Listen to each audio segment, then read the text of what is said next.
Insane neighbors from hell keep inviting themselves into my house and stealing my possessions.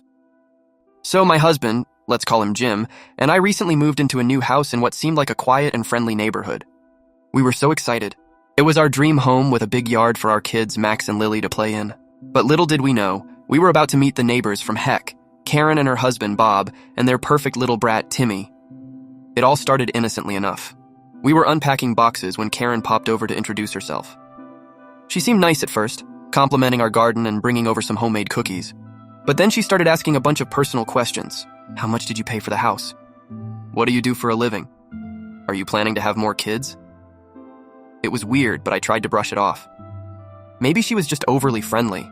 Things started to get strange when Karen began showing up unannounced. She would come over almost every day, sometimes multiple times a day, and just let herself into our house. One time I was in the shower, and I heard someone walking around downstairs. I thought it was Jim, but nope, it was Karen. She said she just wanted to borrow some sugar. Who does that? I tried to set boundaries by telling her to call before coming over, but she just laughed it off. Then she started coming over with Timmy. Now, Timmy was a whole other level of entitled. He would run around our house, break things, and scream at the top of his lungs. Karen never disciplined him. She would just smile and say, "Boys will be boys." One day I was in the kitchen making dinner when I heard a loud crash. I ran into the living room to find Timmy had knocked over our new TV. I was furious. I told Karen that they needed to leave and that Timmy couldn't come over anymore unless he could behave. Karen looked at me like I was the crazy one. "He's just a child," she said. "You need to be more understanding." I thought that was the end of it, but things got even crazier. The next morning, I woke up to find Karen and Bob in our backyard, setting up a kiddie pool and a barbecue grill. I ran outside and asked them what the heck they were doing. Karen had the audacity to say, "Oh, we thought it would be nice to have a neighborhood barbecue. Your yard is so much nicer than ours." I couldn't believe it. I told them they needed to leave and take their crap with them. Bob got all huffy and said, "We're just trying to be friendly. You don't need to be such a witch about it." They finally left, but not before Timmy threw a tantrum and knocked over our potted plants. Jim and I decided to put up a fence to keep them out of our yard. We thought that would solve the problem, but nope. Karen and Bob just saw it as a challenge. They started climbing over the fence to get into our yard. We even caught Timmy trying to dig under it like some kind of escape artist. One night, we came home to find Karen and Bob having a bonfire in our backyard. They had invited a bunch of people over, and there was trash everywhere. We called the police, but by the time they arrived, Karen and Bob had packed up and left. The police said there wasn't much they could do since it was technically a civil matter. Things kept escalating. Karen started spreading rumors about us to the other neighbors. She told them we were drug dealers and that we abused our kids. CPS even showed up at our house one day because of an anonymous tip. Luckily, they saw through the lies pretty quickly, but it was still incredibly stressful. The final straw was when we came home one day to find our house had been broken into. The place was trashed, and a bunch of our stuff was missing. We had security cameras, and guess who was caught on tape? Timmy and his little friends. They had broken in and stolen our electronics, jewelry, and even some of our kids' toys. We called the police again, and this time they took it seriously. Timmy and his friends were arrested, and Karen and Bob were finally charged with trespassing and theft. We thought that would be the end of it, but Karen and Bob didn't go quietly. They started harassing us online, posting nasty comments on social media, and even creating fake profiles to try and smear our reputation. We had to get a restraining order against them, but they still found ways to make our lives miserable. Eventually, they moved away, and things finally started to settle down. But the whole experience left us shaken. We never expected to encounter such entitled and crazy neighbors. It's been a few months since they left, and we're slowly getting back to normal. But every time I see a new neighbor moving in, I can't help but feel a little paranoid. Update 1. Hey everyone, I'm back with an update. I didn't expect so many people to be interested in my story. Your comments and support mean a lot. So here's what's been happening since I last posted. After Karen and Bob moved away, things were pretty peaceful for a while. We were able to enjoy our home and yard without any interruptions. But then, a few weeks ago, we got some new neighbors. I was really nervous at first, but they seemed nice enough. Let's call them Alice and Dave. Alice and Dave have a daughter, Emma, who is about the same age as Timmy. She's a sweet kid and gets along well with Max and Lily. For a while, everything was perfect. We even had a few barbecues together in our yard, with their permission, of course. But then, out of nowhere, Karen and Bob came back. I don't know if they were just visiting or if they moved back in with someone, but they started showing up in the neighborhood again. I tried to avoid them, but one day I was out in the yard and Karen came over. She acted like nothing had happened and started chatting with me like we were old friends. I told her that she wasn't welcome and that she needed to leave. Karen got all huffy and said, "I don't know why you're still so upset. We've moved on. You should too." I couldn't believe the nerve of this woman.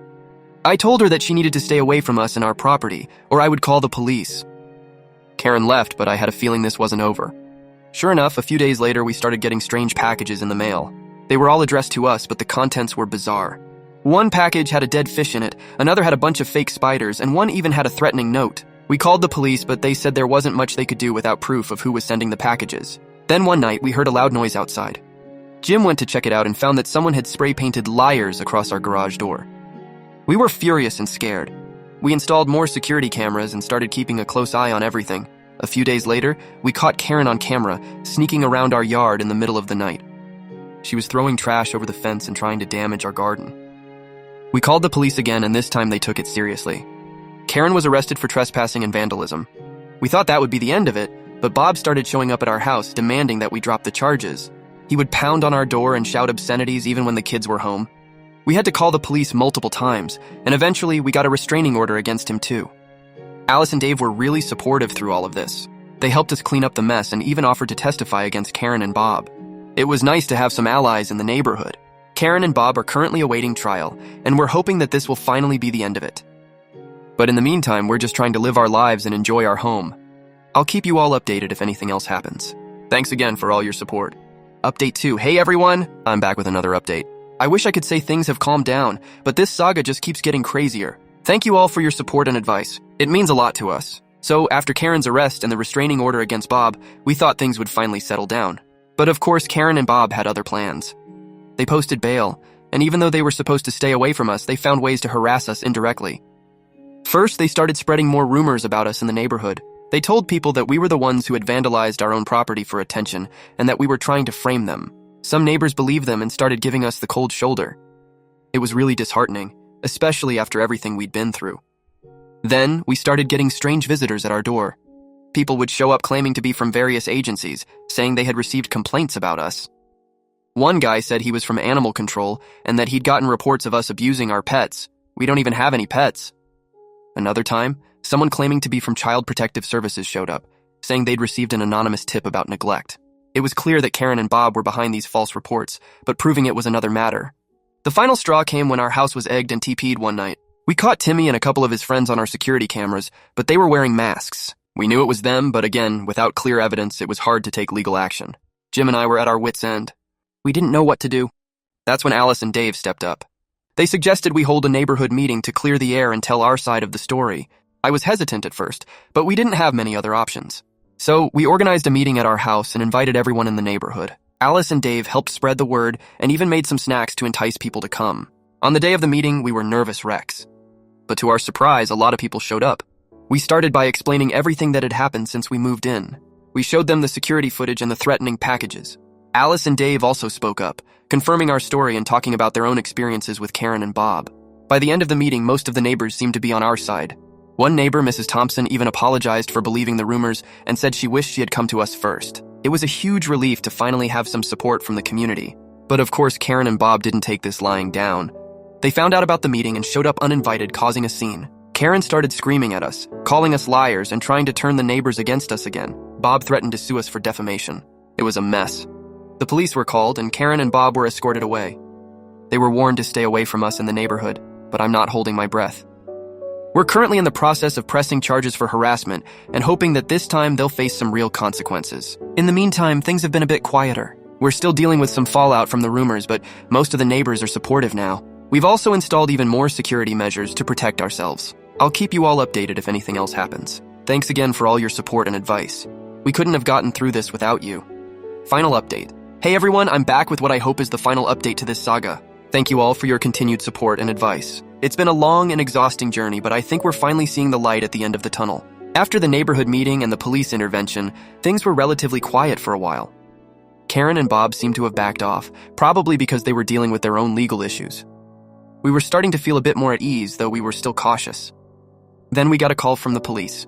They had been investigating Karen and Bob for some time, and they had discovered that they were involved in several other criminal activities. Apparently, they had been running some sort of scam operation, targeting people in different neighborhoods. They were finally arrested and charged with multiple counts of fraud, harassment, and vandalism. We were relieved, but also a bit shocked. It made sense, though, given everything we had been through. We hoped that this would finally put an end to their reign of terror.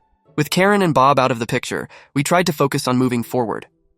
We repaired the damage to our property and continued to build relationships with our neighbors. Alice and Dave were amazing throughout all of this, and we became really close friends. A few weeks ago, we got a surprise visit from Timmy's grandmother. She had heard about everything that had happened and wanted to apologize on behalf of her family. She was really sweet and seemed genuinely horrified by her daughter's behavior. She even offered to pay for some of the damages we had incurred. We accepted her apology and her offer to help with the damages. It was a small step towards healing, but it felt good to have some closure. We also learned that Timmy was going to stay with his grandmother for a while, which we hoped would be a good influence on him. As for our neighborhood, it's been a lot more peaceful. People have come together to support each other and make sure nothing like this happens again.